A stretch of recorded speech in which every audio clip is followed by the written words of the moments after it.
Okay, hello, Clat aspirants. So my name is Satyam Shankar Sahai. I'm the founder of Clat Possible, and today, what we are going to be doing is the monthly roundup for the month of May. So I'm going to be essentially covering the 10 most important topics for the month of May. Though you would have about 25 to 30 odd topics, uh, for this particular month, but we are going to focus on the 10 topics. And the intent of doing this session is also to teach you a few things about how you uh, dive deep into a topic, right? So we're going to take some basic current affairs uh, facts from the month of May, and based on that, we are going to build on static topics.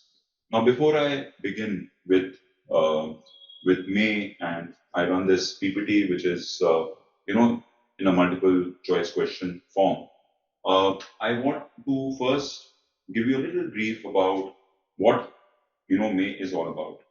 So May first, if you look at it, we've had two very important indexes. One is the UNDP index by UNDP, which is on the Human Development uh, Report Index, right?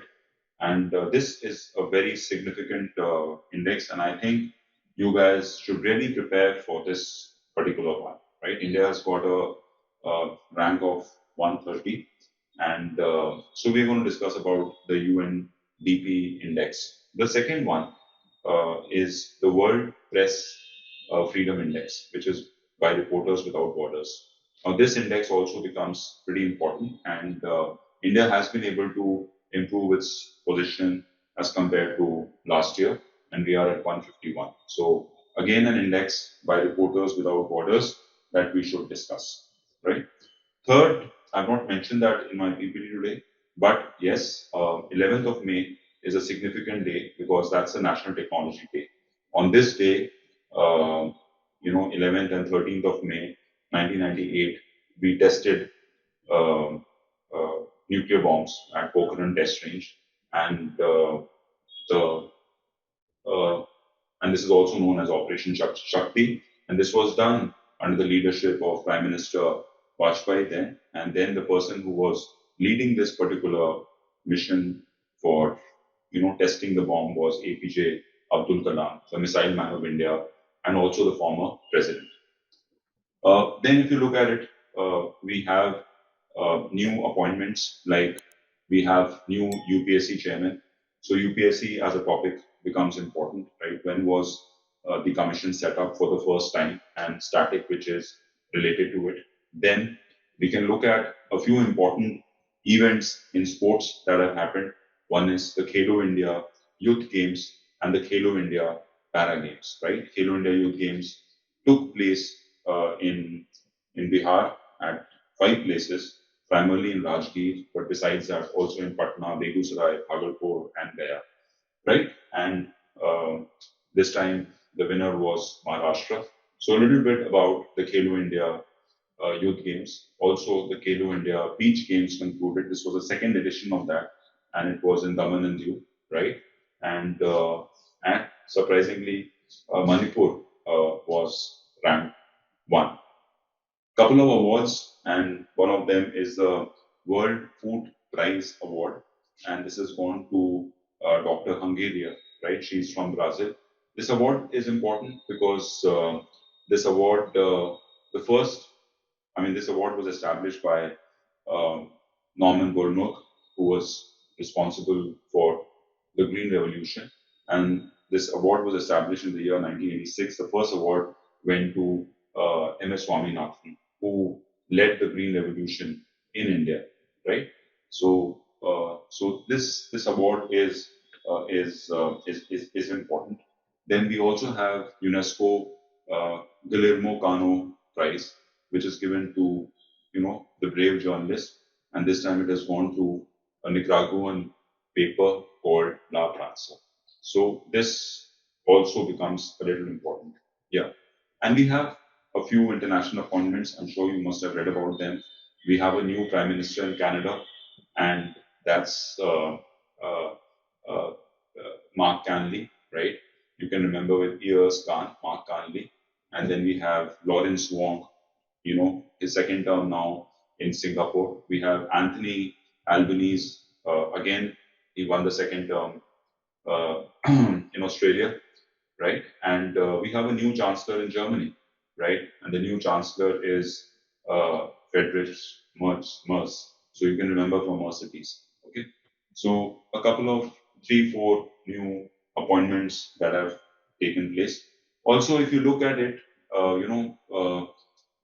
Bhakra Nangal Dam has been in news because Punjab refused to, you know, uh, release water uh, for Haryana, and it even deployed its police. And you see, it comes under the Bhakra Nangal Vyas management, which is reporting to the Ministry of Power. And so they have a little controversy there. The Nangal Dam is in Punjab, Bhakra is in Himachal Pradesh. So this Bhakra Nangal is Himachal and Punjab border, and it's on River Satluj. So we can do a little basics about River Satluj, right? And India also signed a free trade agreement with UK. It becomes important because USA has imposed a reciprocal tax of 26%. So our free trade agreement with UK is important. Also with UK, what comes to my mind is Chagos Islands, right? UK has decided to give back the Chagos Island to Mauritius. So a little bit on the history of Chagos Island and UK, even after Mauritius became independent, continued to occupy the Chagos Island, right? And Digo Gracia Islands, which has the US military, it belongs to UK.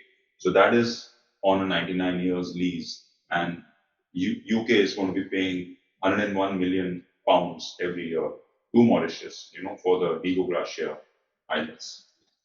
Operation Sindoor, we have already covered that in May, and we should know about Operation Sindoor. We should also know about the operation which Pakistan conducted and the kind of air defense system that we use, S-400, which is proudly called as the Sudarshan Chakra. All right, so I think once we get rolling with the topic, there will be a few more topics that hop in. Yes, what comes to my mind immediately is the 52nd CGI of India, right? And the news related to it.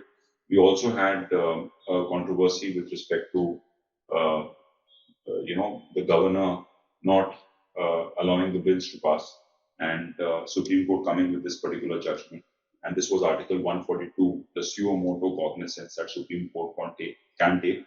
And similarly, you had, the president seeking advice from the Supreme Court under the Article 143. So these articles also become important.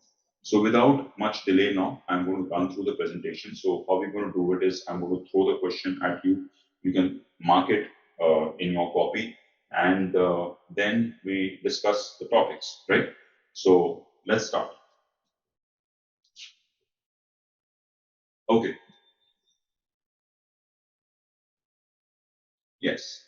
So as you know, the 52nd Chief Justice of India is Justice B.R. Gavai. Okay, Justice B.R. Gavai. And whom did he replace? He replaced Justice Sanjeev Khanna. Whom did Justice Sanjeev Khanna replace? Justice Sanjeev Khanna replaced D.Y. Chandrachud. D.Y. Chandrachud. All right? D.Y. Chandrachud. So this is important. Okay, so Justice B.R. Gavai. Now, what are some of the facts that we need to know as far as Supreme Court is concerned? First, that India established the Supreme Court for the first time. I'm talking about the British India after the Regulating Act of 1773. Okay, and this was under the leadership of the then Governor of Bengal, Warren Hastings. So you should know the year when Supreme Court was set up, and this was 1774, and this was in Calcutta. Okay, and this was in Calcutta. So just remember this.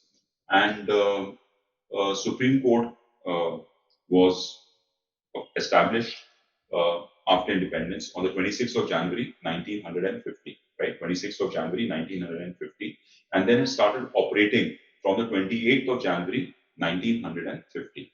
Okay, so just key points that you should know: 1773 Regulating Act,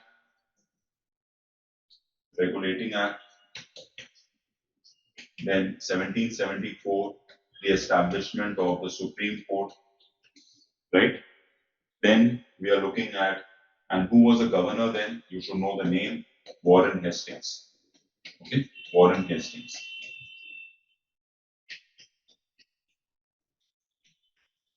Right? Then we're looking at when was the Supreme Court established? 26th of January 1950. It started operating from 28th of January 1950. Right? So these are the important days that you should know. Right? Who was the first CGI of India? Who was the first CGI of India? The first CGI of India was Harilal Kani. Okay, Harilal, Justice Harilal Kani. Right? So when the Supreme Court started operating, it was they had 8 judges. So this is 7 plus 1. This is 7 plus 1. So they had 8 judges. As of now, Supreme Court has got 34 judges. Okay. As of now, Supreme Court has got 33 judges, which is 33 plus 1. Okay. Also, you need to know here that the next, that is the 53rd CGI, the 53rd CGI is also the head of NALSA. The person who is going to be the 53rd CGI is also the head of NALSA, and that is Justice Surya Kant. And that is Justice Surya Kant. Justice Surya Kant. So remember these small things. The first woman judge in a high court was Anna Candy, right? Anna Candy was the first woman judge. The first Chief Justice of a High Court was Justice Leela Seth, right? Justice Leela Seth. The first judge at the Supreme Court, woman judge at the Supreme Court, was Justice Fatima Bibi, right? Justice Fatima Bibi. All right. And the first woman to be expected to become the CGI is Justice Nagarat, right? So these are few pointers that you should know. And when we're looking at the appointment and the impeachment of the president, we are typically looking at Article 124(1) appointment. से लेकर के we are looking at the expulsion of the of a judge of a Supreme Court is 124(1) से लेकर के 124(4). Okay, so appointment is by the President of India. And if you look at impeachment, why has it become important? Because a judge of High Court might be impeached, right? The initial inquiry has been done. So this is for both, so we're looking at the High Court and we're also looking at Supreme Court. So if you look at it, the articles 124 to 147, it deals with Supreme Court. What does that we need to know is Article 124(1). We need to know Article 124(4), the removal of a judge. The Article 124(1) is the appointment of a judge. Article 142, the suo motu cognizance. And Article 143, the president asking for the Supreme Court opinion. So all this becomes important. Then you should know the first CGI, Justice Harilal Kani. When was the Supreme Court first established? 1774. Right. So these are some of the points that are connected to it. So what before the Supreme Court, came in Delhi, from where it was being operated? It was being operated from the Prince's Chambers, right? It was being operated from the Prince's Chambers, right, in the Parliament. So it was being operated inside the Parliament building at the Prince's Chambers. Now it has shifted to its present base in Delhi, right? And that is 26. And that also happened a little later. It was operating from Prince's Chambers, and then it finally moved to this particular address where Supreme Court stands as of today in Delhi. Okay. All right. So this was your question number 1. Right. So some of the facts about Justice B.R. Gavai is that he is the first Buddhist to become a CGI. He's the first Buddhist to become the Chief Justice of India, and he's the second Dalit to become the CGI. Right. So know these facts. And he belongs to which state? He belongs to Maharashtra. Okay. So first Buddhist and second Dalit to be the CGI. So Buddhism. Also, I'm just connecting the dots here. Justice Khelar, he got Padma Vibhushan this time. Right? He got Padma Vibhushan this time. So Justice Khelar was a first Sikh CGI of India, right? So any first you should have it back of your mind, right? Any first you should have it back of your mind. So Justice Jagdish Khelar, he got the Padma Vibhushan award. Okay, right. So next one. So what is the article which deals with the appointment of the Chief Justice of India? The article that deals with the appointment of Chief Justice of India, I've already mentioned, is 124. Okay, so appointment is 124.1. Okay, next. So I've given some points here about Justice Gavai, that he's a 52nd CGI, the first Buddhist and second Dalit to hold the post after KG Balakrishnan, right? So first Dalit CGI was Balakrishnan. And 124.1, remember this, provides for the Supreme Court of India consisting of CJI not more than 33 other judges. Right? So this we are talking about specifically about Supreme Court here. Right? So 124.1, 124.4, it deals with Supreme Court. And we are looking at 33 plus 1 judge. So this one is a very common question. और तुमसे ये भी पूछा जा सकता है कि at the time of when the Supreme Court was established, how many judges were there? So remember that 8 से हो गया 34. So this was 7 plus 1 and this is 33 plus 1. So remember that. Okay. And the appointment is by the President of India. Okay. And if you look at the appointment of the judges, that topic also becomes important. And therefore, the first judge's case and the second judge's case becomes important, right? Second judge's case. So they have a collegium system for the uh, for the selection of a judge, right? The selection of a judge is through a collegium system, and now you have 5 people in the collegium system. Earlier there were 3, now it is 5. So 4 more senior judges and plus the Chief Justice of India, right?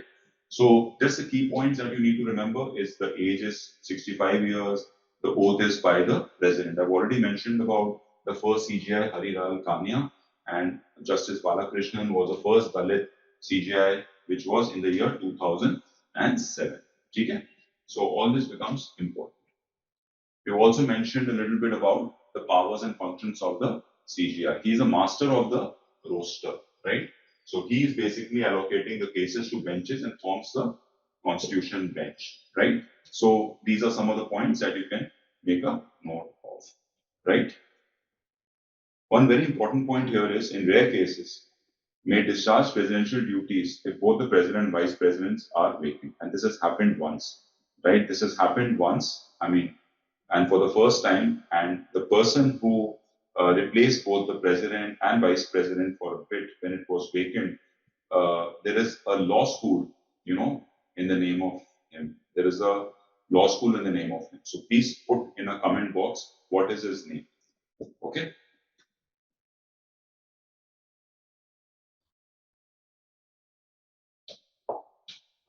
Now, let's come to the second one now. UNESCO Guillermo Cano World Press Award, World Press Freedom Prize. So, the World Press Day is the 3rd of May.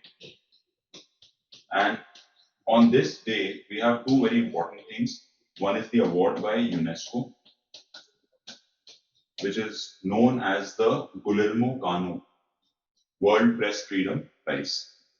Now, what is given in this is this is given to those brave journalists, right, who, in spite of the obstacles, they have been able to consistently, write, write freely.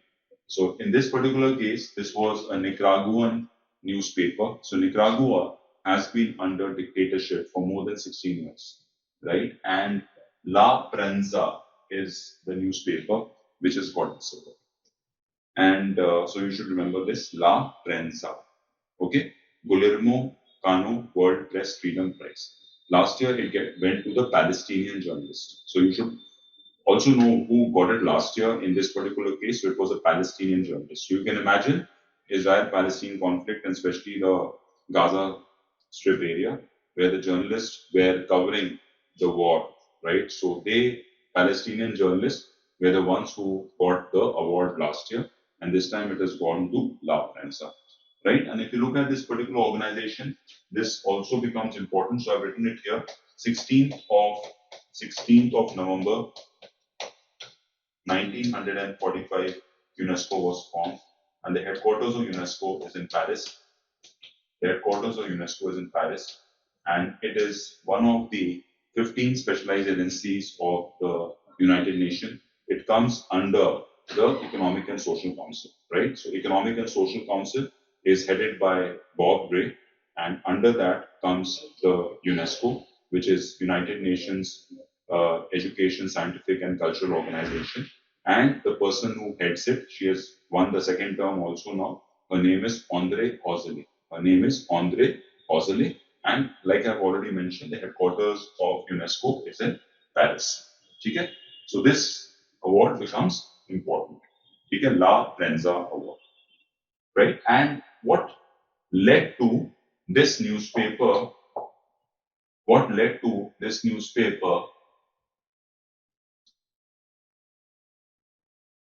This is, the next question now. Which country announced its withdrawal from UNESCO in 2025?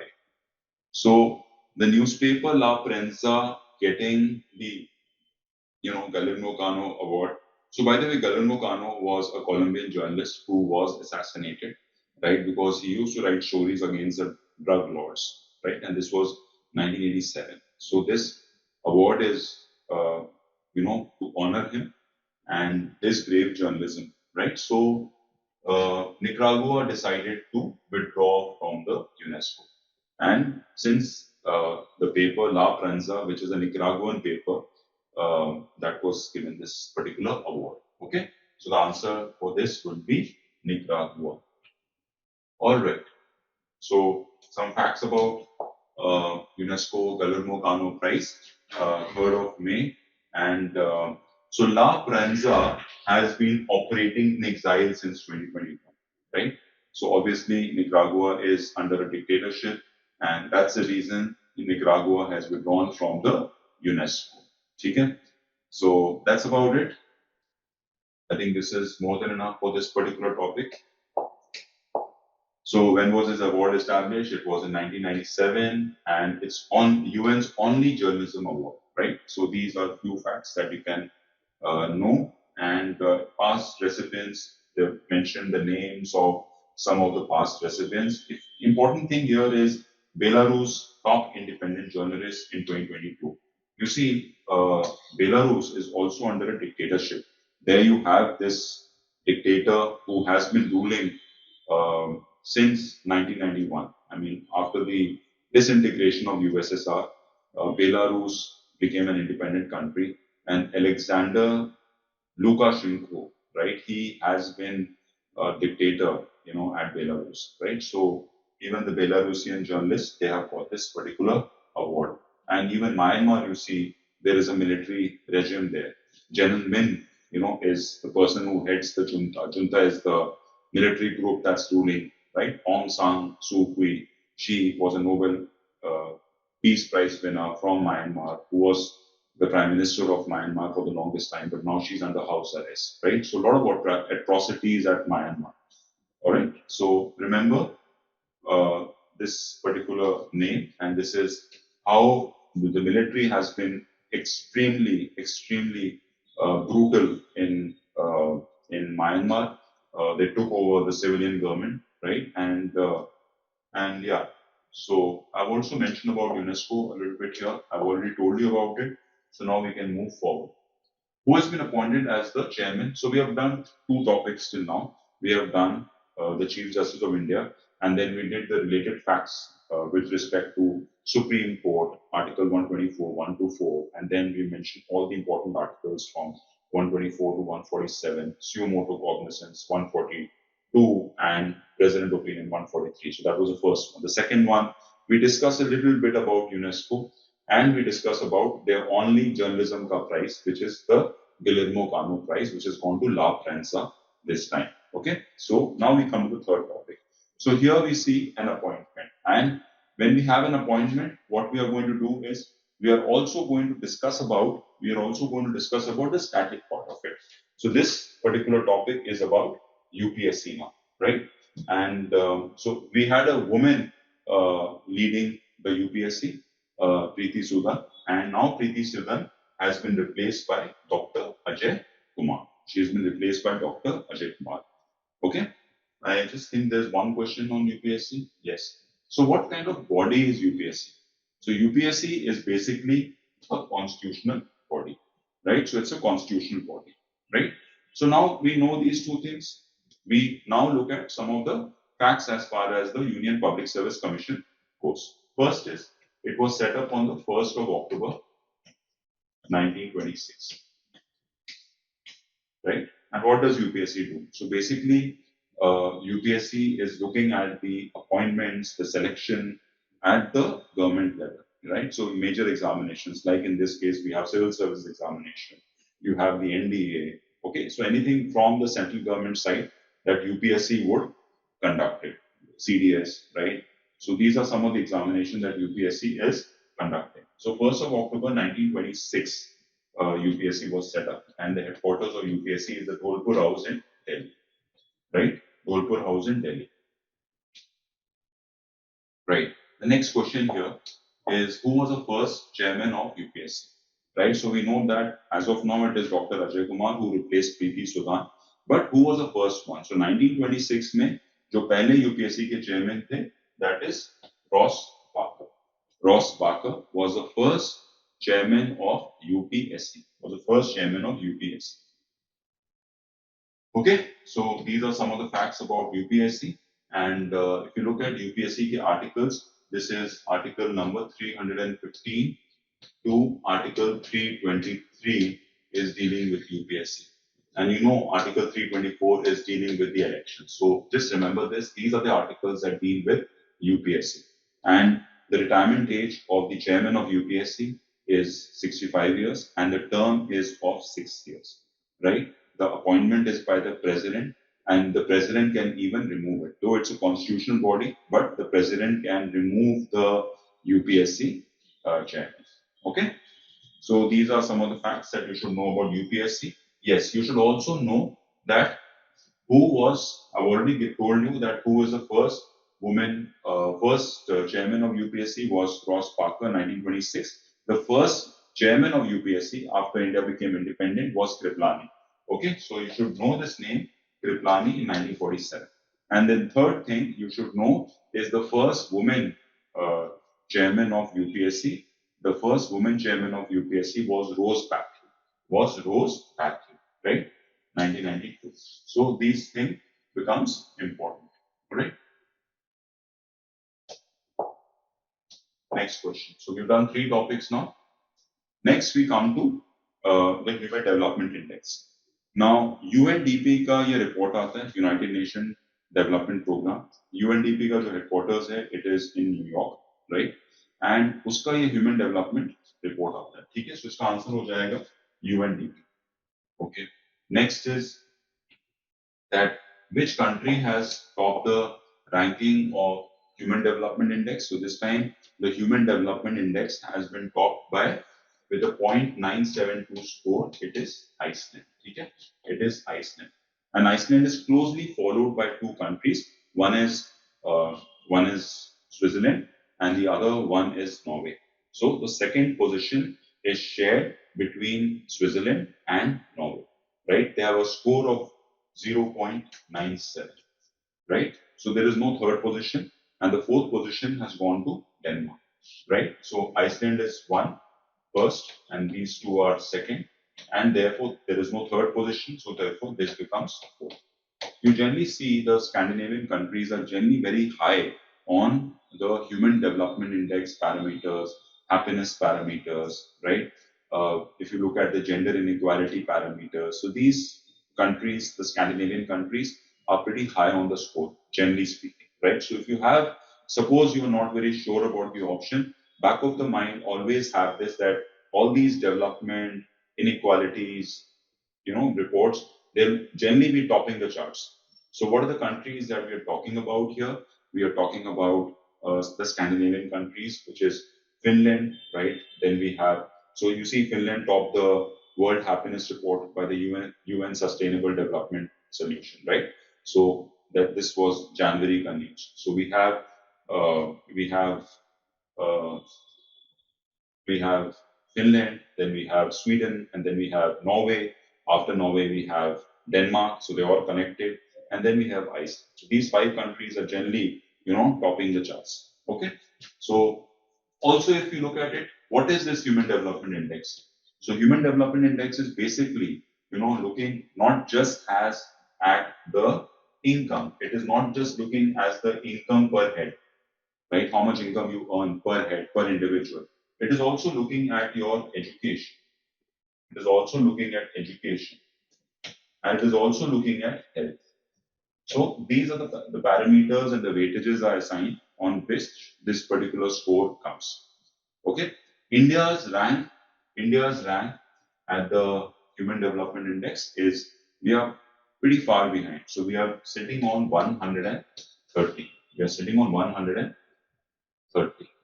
Right? So this was the next question. India's rank is 130. Okay. So you should know India's rank. And so first, is Iceland.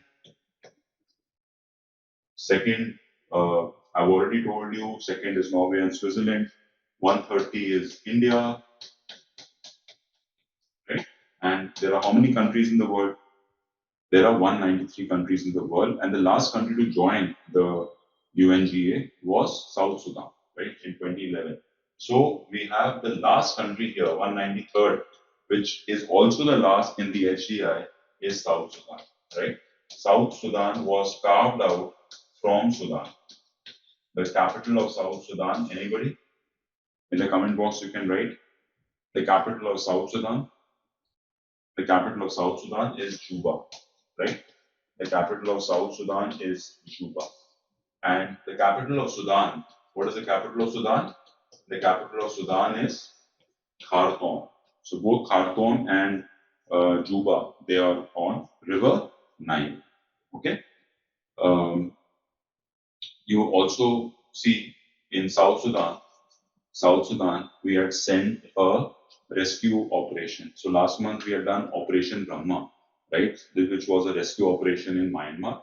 And South Sudan, we had sent a rescue operation, right, and that was known as Sankat Mochan, right, Sankat Mochan. So in Sudan also, last to last year, the generals fought amongst themselves. Burhan is the guy who heads the government, the general, and we sent a rescue mission to evacuate the Indians, and that is called as Operation Kaveri. So Sudan was Operation Kaveri, and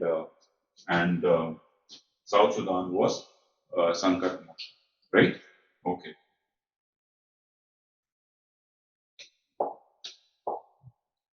So this is the HDI index report, UNDP, and you should know the theme for this. The theme for this has got two important words. One is artificial intelligence, and the other one is P square. So remember that. So P square / AI. This is how you can remember this. So people and possibilities, AI is artificial intelligence. So you don't have to remember the entire skip, a matter of choice, people and possibilities in the age of AI, because it's difficult to remember. So just remember P square AI, and I think you'll be able to hunt the options. That is a better way of learning rather than learning the entire theme, because there will be so many themes, there's so many dates, right? So P square AI is what you should know as far as the Human Development Index goes. Okay. So this, I've given you a little idea about the scores here. I've already told you about these three countries, and India ka score yaad rakhna, it is 0.685. India ka score is 0.685. So they may ask you what is India's score. Okay, so India's score is 0.685. Okay, next one. Now, already told you this. Sudan ka score you can note down is 0.388. Okay, 0.388. So you see, last year's India score was 0.676, right? And now we have improved to 0.685. Okay? And India's neighbors, you see, China is at 75th, Sri Lanka is at 78, Bhutan is at 127, and they have scored better than India. So we share the rank with Bangladesh, with which we have bad relations as of now. We recently, took away the transshipment facilities that we give to Bangladesh. And but the other countries, if you look at it, KP Sharma Olis, he's the Prime Minister of Nepal, he's at 145th. Myanmar, General Min, they have a military regime and a lot of internal struggles and conflicts that are happening in Myanmar, right, is at 149. Pakistan is 168, right? You see, different reports will have a different ranking. So, so if you see Nepal and Pakistan and the World Happiness Report, which came in the month of January, where India's rank was 118. So Nepal has got a rank of 92nd in that, and Pakistan has got a rank of 109. Right? So different parameters to measure happiness and different parameters to measure the Human Development Index. So rankings, are based on what are the weights you're assigning and what are the pointers on which you are measuring. Okay. All right. So now, so we have done the following topics till now. Just a quick recap. We did the Supreme Court, the appointment of the CGI. Then we did the UPSC chairman, right? Then third one, we did the UNESCO Prize Award, the World Press Freedom Day, 3rd of May, Guillermo Cano Award. Then we also, so UNESCO Press Award, I can write it. Then we did the fourth topic was the HDI index. We did the HDI index, right? So these are the four topics that we have covered till now. Next, we come to the International Solar Alliance. So what's important about this is that now this International Solar Alliance becomes important because this is initiative of India and France, right? This is the initiative of India plus France. और इसको हमने शुरू कब किया था? This was COP21, Conference of Parties UNFCCC का COP21 in the year 2015. This was in the year 2015. Who was responsible for this? Prime Minister Modi and the then President of France,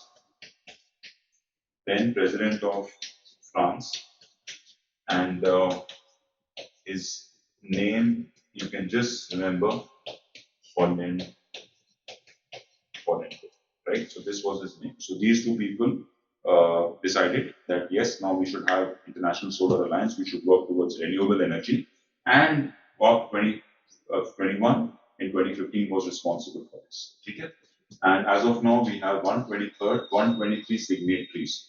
123 signatories are there. So the last country to join is a country slightly above South Africa, which is Angola. Okay? Which is Angola, right? So this is the. Also, if you look at it, just one more point.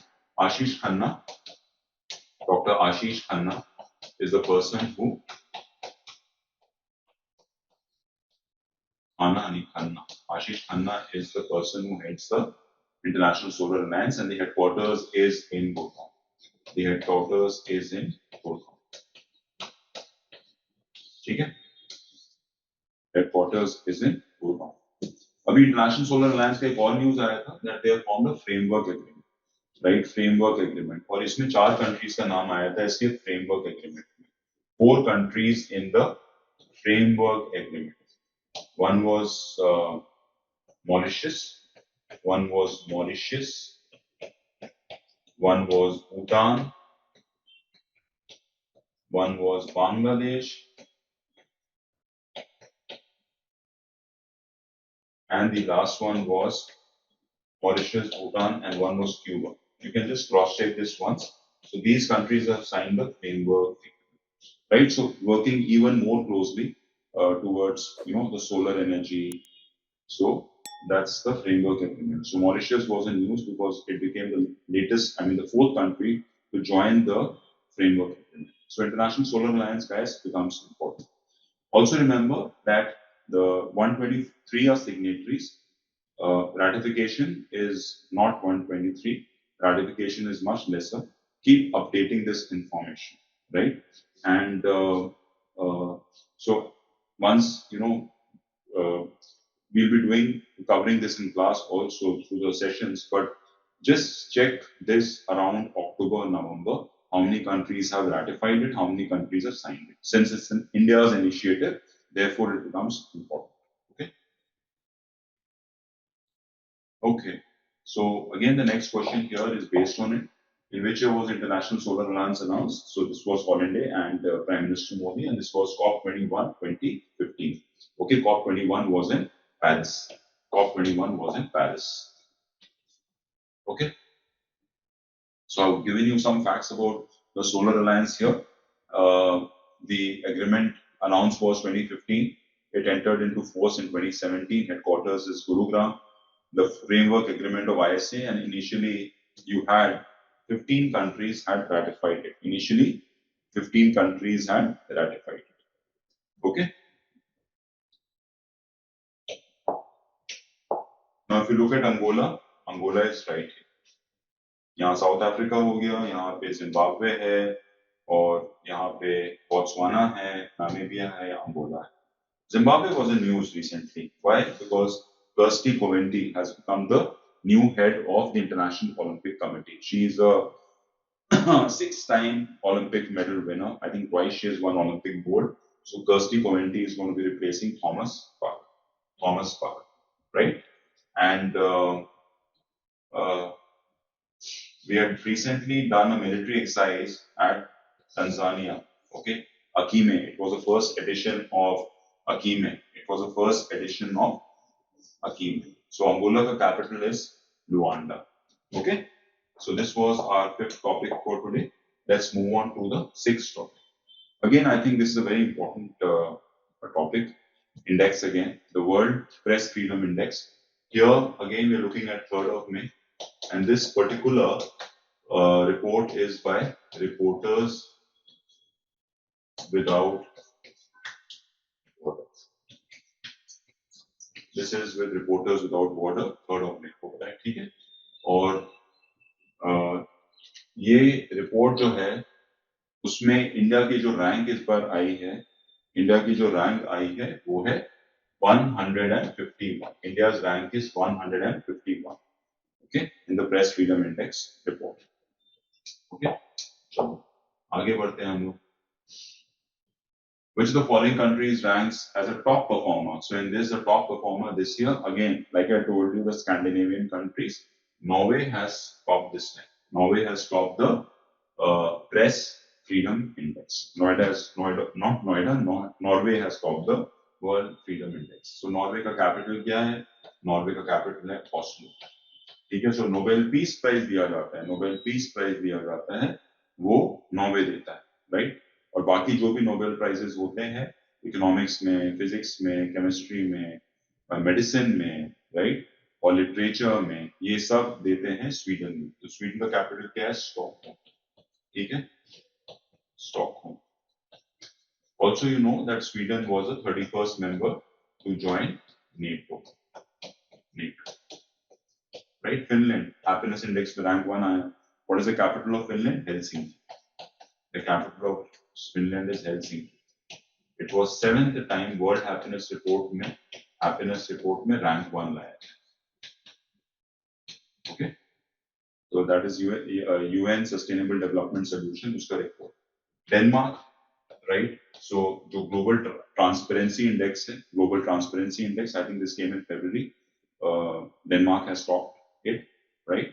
And this transparency index is by Transparency International, which is a Berlin-based organization. ठीक है? So इसमें उसका rank first आया था Global Corruption Perception Index में. ठीक है? Global Corruption Perception Index में उसका rank first आया था.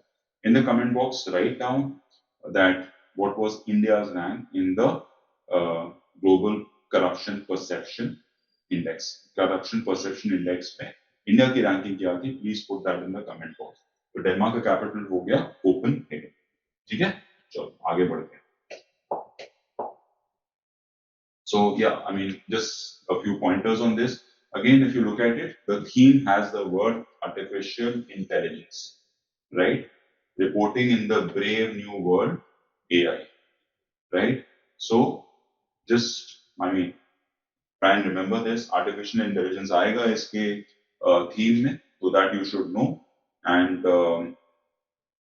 और ये जो वर्ल्ड प्रेस फ्रीडम डे है, ये अनाउंस हुआ यूएनजीए में 1993। ये याद रखना दैट यूएनजीए का इस बार 79th असेंबली है, राइट, जो सितंबर में इनकी एनुअल मीटिंग होती है। और Philemon Yang is the president of the 78th general assembly, right. Philemon Yang, he is the former prime minister of Cameroon, और 78th प्रेसिडेंट जो थे वो डेनिस फ्रांसिस थे। ठीक है, चलो आगे बढ़ते हैं हम लोग। So I've given you India's rank here. Last time India's rank was 159 and उसके पहले 161st था. But India is in a very serious category. So remember that India is in a very serious category. So there is problem with respect to freedom of speech, right? According to this particular report, and we are much below Nepal, which is at 90, Maldives, which is at 104. Right, Sri Lanka, which is at 139th, and Bangladesh, which is at 149th, right? So, and the top performer I've already mentioned. The second one is Estonia. Estonia is an East European country. So Estonia, the capital is Tallinn. Then you have Latvia, with capital is Riga. Lithuania, Vilnius, and some of the most democratic countries. They were formerly with USSR, right? And I mean, so they are some of the best countries as far as democracy and people rights are concerned. So even Estonia has done very well. Okay, Estonia. Third one is Netherlands. Okay, so आगे बढ़ते हैं. Now let's come to the next topic, and the new pope. I think everybody knows that the new pope is Cardinal Robert Francis Prevost. Okay, he has dual citizenship. One is definitely of USA, and the other one is that of Peru, right? And he is called himself Leo 14. So, ये topic important है, और because of Pope Francis' death, there was this election process here, and now he has become the 267th Pope. He has become the 267th Pope. ठीक है? And there's just one more point here. He's the first American to have become the Pope. And after the selection happens, there is a white smoke. So this was, mentioned in the newspaper only. There's a white smoke and the sound of the bells, which signals that the new Pope has been selected. Okay. So white smoke and sound of bells, right? So where is the location of the Sistine Chapel and from where the Pope operates? It is the Vatican City. It is the smallest country in the world. It's got an observer status at, which is called Holy See at the UN in United Nations in UNGA, and it's the smallest country in the world. I mean, 1 square kilometer, and it is inside a capital of a country. So Italy के अंदर का capital Rome, Rome के अंदर Vatican City हो गया, ठीक है? And in the election process, you had 133 cardinals from 170 countries. ठीक है? चलो आगे बढ़ते हैं हम लोग. So now I think with this Operation Sindoor, BrahMos becomes very important because again they turned out to be really effective. Okay, so about BrahMos, recently what was in news is that Lucknow mein virtually Defense Minister Rajnath Singh inaugurated this, and BrahMos is a combination of two. If you look at it, it is a combination of two organizations here. Okay, so one is India and Russia. So India and Russia collaborated here for the BrahMos missile, right? Then second is that it is a cruise missile. It is a cruise missile. So one small thing you should know, and you can write that in the comment box. What is the difference between a cruise missile and a ballistic missile? What is the difference between cruise missile and a ballistic missile, right? So it's a cruise missile, and it can go up till 450 kilometers. The range is around 250 kilometers, but with some modifications, it can go up till 450 kilometers. India का सबसे पहला जो DRDO को यहाँ पे बनाता है, right, which is DRDO उसको बनाता है, defence research development organisation, right. It has so it is basically there are two organizations here. One is from Russia and the other one is DRDO. And इसमें जो DRDO का stake है, it is 50.1%. The other one is a Russian organization, right? Or Philippines became the first country to order BrahMos missile. So we are also exporting BrahMos missile. Okay? And also mentioned here that it is, like I mentioned, it's DRDO, which is got a 50.5% share here, and the other one is NPON, which has got the balance 49.5% share. And if you look at it, Brahmaputra is Brah becomes Brahmaputra and Masoka River in Russia. Okay, Brahmaputra, as you know, is also called Sangpo in China. It enters into India. It's called Sian. It is joined by Dibang, and then it forms Brahmaputra. Enters into Assam, then forms the largest river island called the Majoli Island, and then it enters into Bangladesh. And if you look at Ganga, it enters into Bangladesh. It is called as Padma, and then Jamuna, which is one of the tributaries of Brahmaputra, joins Padma, and then it is called as Meghna. And later it forms the biggest delta, which is known as the Sundarban Delta. Okay, so Brahmaputra, जो total length is about 3,000 kilometers, out of which almost 900 kilometers is in India.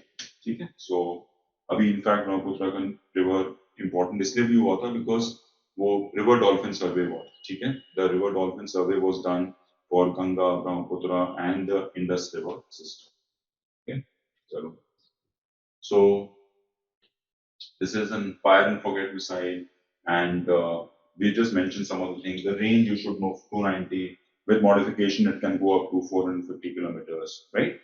And it's called the stealth technology, very difficult to detect. And this time in Sindoor, it was quite effective, right? Next, let's come to the World Red Cross Day, right? So this is the last topic that I'm taking for today, the World Red Cross Day.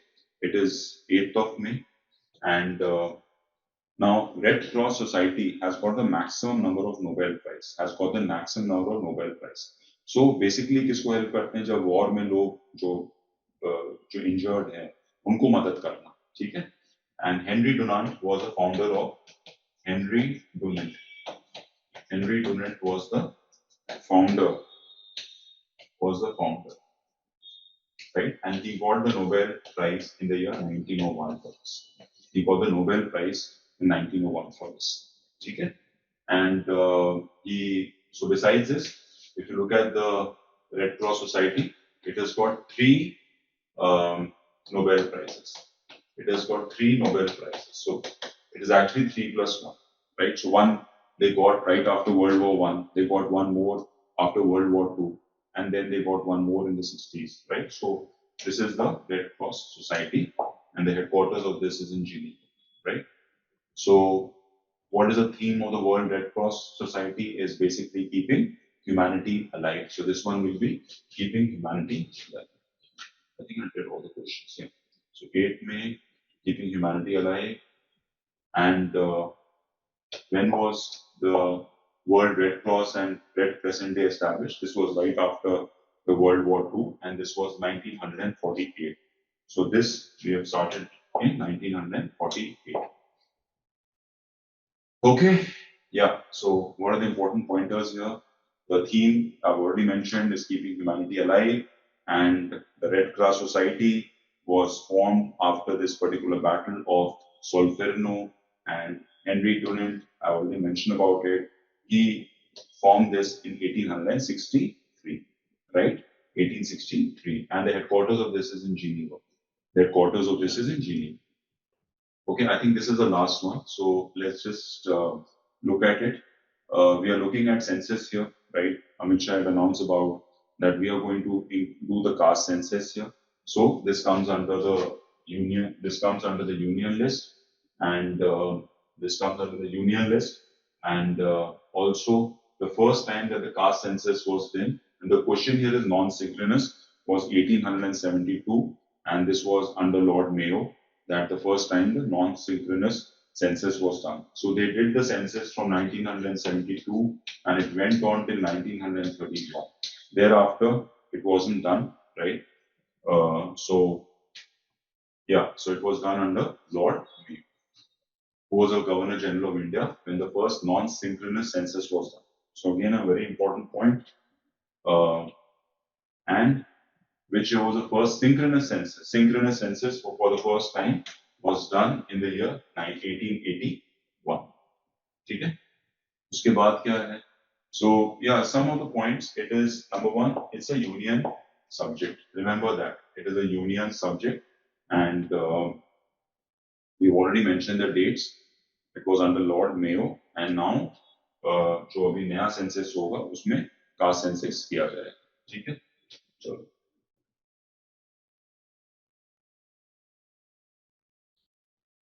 Right.